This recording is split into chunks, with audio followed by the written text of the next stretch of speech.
выступление, и мы переходим к нашему следующему докладчику, и тоже занимаемся архитектурной, интерьерной керамикой. Я имею честь представить вам Марию Леонидовну Макогонову из Санкт-Петербурга. I'm very pleased to introduce Maria Макогонова from St. Petersburg.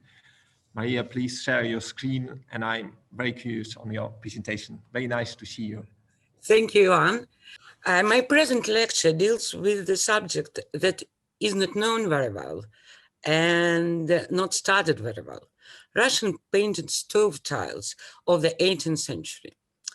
Until the mid-20th century, when all the heating stoves started to be replaced with more modern central heating devices, tile stoves were an important element of any Russian interior. So I'll speak about the images that played a great role in the appearance of Russian interior.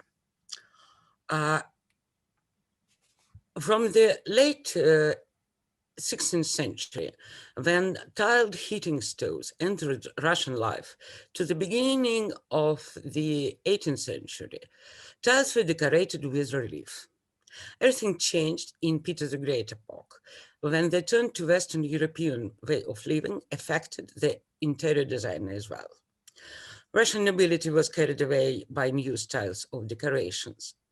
Interiors designed in Rococo styles and decorated with blue and white Dutch tiles became a fashionable novelty in St. Petersburg palaces in the end of 1710s. Stoves were now decorated not with relief, but were painted in cobalt blue on white ground. Let's call it in Dutch style. In the first half of the 18th century, the production of these blue and white stove tiles was established in St. Petersburg.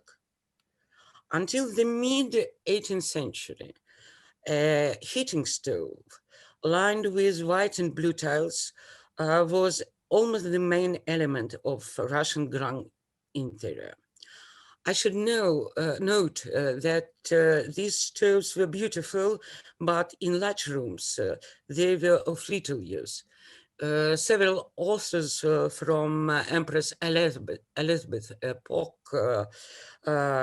described how cold it was in the luxurious chambers of the imperial palaces. But tiled stoves did an excellent job with heating small rooms. The demand for them grew steadily, which stimulated tile making not only St. Petersburg.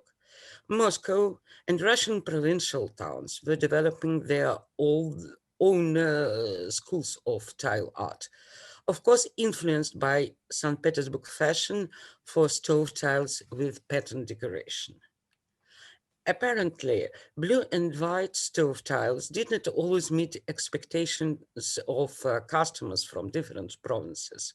Therefore, local craftsmen switched to producing tiles with polychrome decoration, with polychrome painting.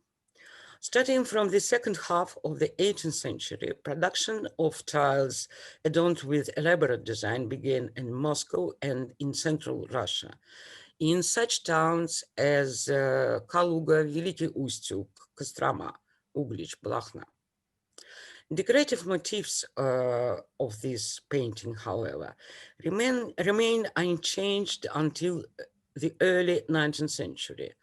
Often these were various scenes with one or several characters, sometimes provided with short captions. Designs for hand-painted tiles were often copied from engravings.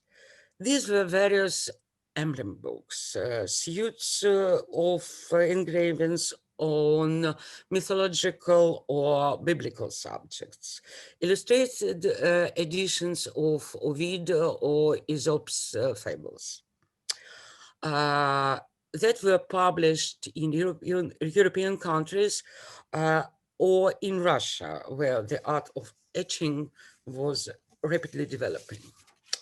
Russian craftsmen, as well as their European colleagues, used such prints as the pattern books. And actually, it was the same method of work the Dutch craftsmen use when painting their tiles. Which leads me to another point. As we very well know, that so-called biblical tiles were popular enough in Protestant Holland. It seemed that in Russia, where at least in the 18th century, there was no practice of reading the Bible at home, stove tiles with biblical scenes should not have been popular. Meanwhile, picture Bibles printed in the Netherlands were used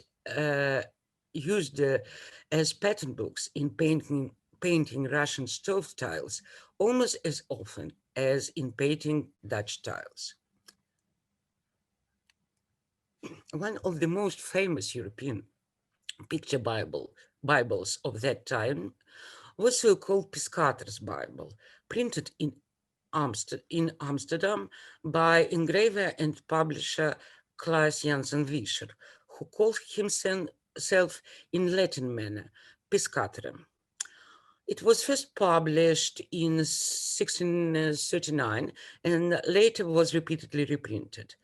Piscator's Bible was very well known in Russia and was widely used as a pattern book in icon painting. Take a look. The samples I show have handwritten Russian translations of the text. That was typical. Another picture Bible was so-called Miriam Bible. It was first printed in Germany by Swiss-born artist and printer Matthäus Merian, but in the middle of the 17th century, Wischer's publishing house bought Merian's copper plates, supplemented them with a number of engravings by Peter Schut, and started publishing it in Amsterdam. And last but not least, so-called Schut's Bible should be mentioned. This Dutch picture Bible was published in Amsterdam, and then it was repeatedly reprinted. This Bible used copper plates engravings by Peter Schut, accompanied with short captions. This edition was widely used as a pattern book for Dutch tiles. It was also known in Russia. However, I'm not sure how widely it was used in painting of Russian stove tiles. Here, the good example when it is difficult to say which engraved sample was used. The Dutch craftsmen used Schut's print. The Russian, not clear. The landscape and architectural details on this Dutch tile clearly point to the source, the engraving by Schut. On Russian stove tile, the landscape is shown in a sketchy manner, but it is clear that an etching after Martin de Vos was used. Here, can you see the stove tiles? Okay. As you can see here, Russian stove tile with half flake frame probably was made at the Moscow workshop of Afanasy Grebenshchikov, the largest workshop of that time. Jan Flegner, who was Swede by birth, worked at this enterprise since 1732. Perhaps thanks to his influence, Grebenshchikov workshop and then other Moscow workshops started to produce biblical stove tiles. Anyway, it is clear that they were popular enough with customers. A different story whether Russian customers could recognize a biblical story or a biblical character. As we know, the early Dutch biblical tiles had no captions. Since 1720s, the tiles with inscriptions referring to the chapters and verses of the scripture entered production. That helps the viewer to attribute the painted scene rightly and immediately. But we never or almost never see such references made on Russian stove tile. The only example I know is this stove tile with the scenes the Philistines place the Ark of the Covenant to the Temple of Dagon, where the lettering summarizes the biblical story. Interestingly enough, that the original picture was reproduced here in all the details, including architectural elements. That is unusual.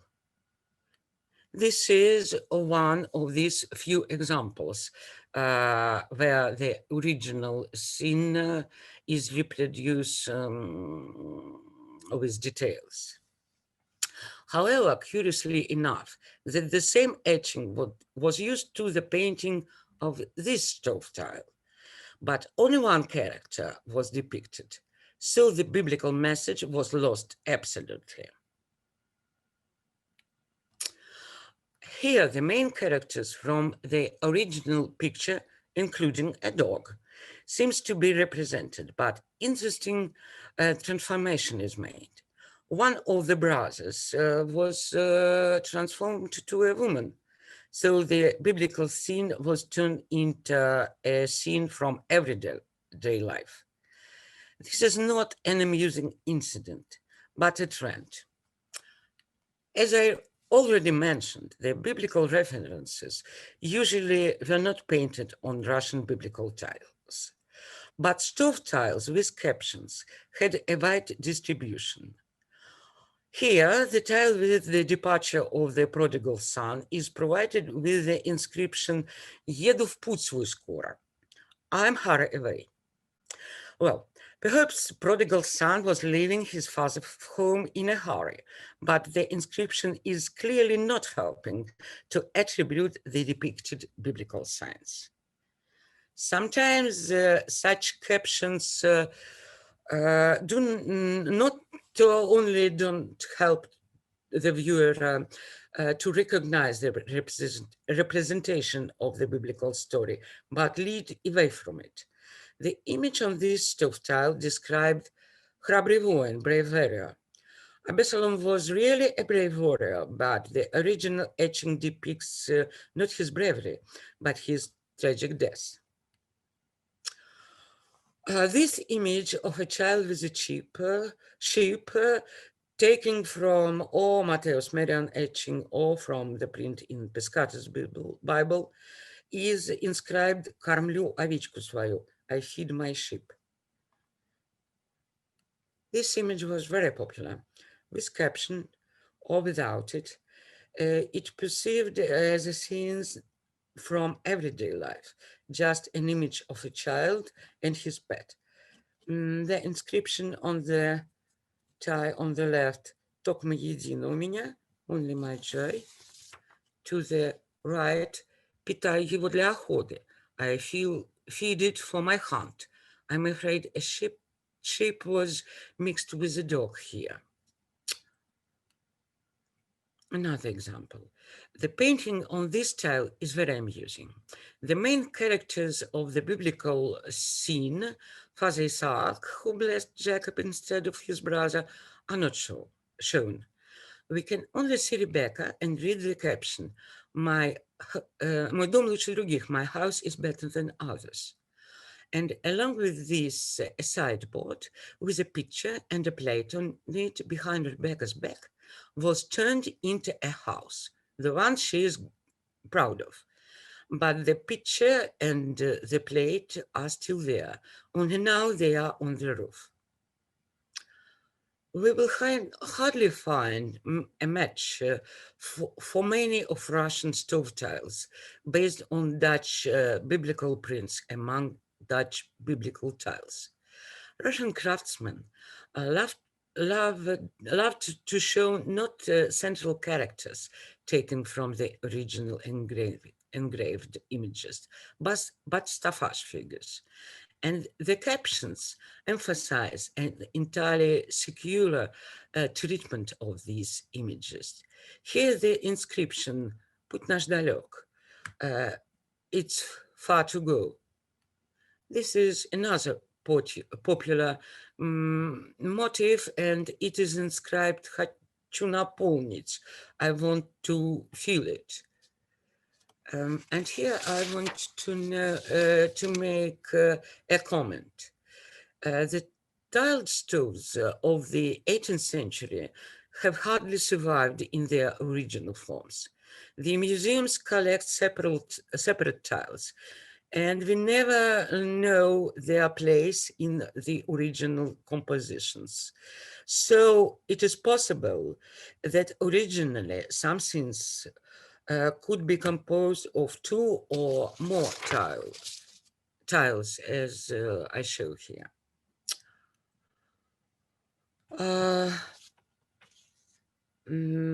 Okay, this image of a cripple with crutch is inscribed «Мне это старость моя велика», I am very old.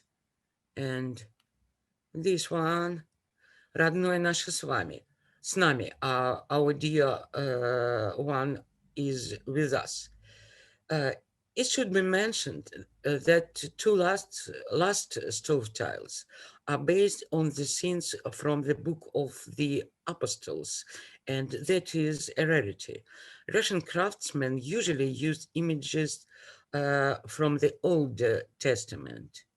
So finally, I want to mention one of these Old Testament series, first published in Antwerp.